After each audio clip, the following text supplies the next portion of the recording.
ಈಗ ಕಾಂಗ್ರೆಸ್ ಸರ್ಕಾರ, ಕರ್ನಾಟಕದಲ್ಲಿರುವ ಕಾಂಗ್ರೆಸ್ ಸರ್ಕಾರ ಒಂದು ಅಪಾಯಕಾರಿ ಮಸೂದೆಯನ್ನು ಇವತ್ತು ಮಂಡಿಸ್ತಾ ಇದೆ.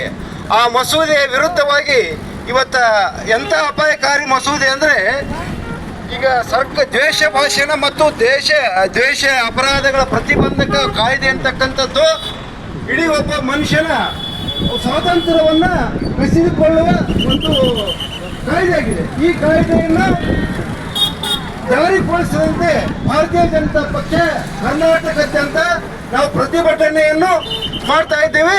ಈ ಕಾಯ್ದೆ ಆಗದೇ ಇರುವಂತೆ ಕೂಡ ನೋಡಿಕೊಳ್ತಕ್ಕಂಥ ಒಂದು ಜನರ ಹಕ್ಕನ್ನು ರಕ್ಷಿಸುವಂತ ಕೆಲಸ ಇವತ್ತು ಭಾರತೀಯ ಜನತಾ ಪಕ್ಷ ಮಾಡ್ತಾ ಇದೆ.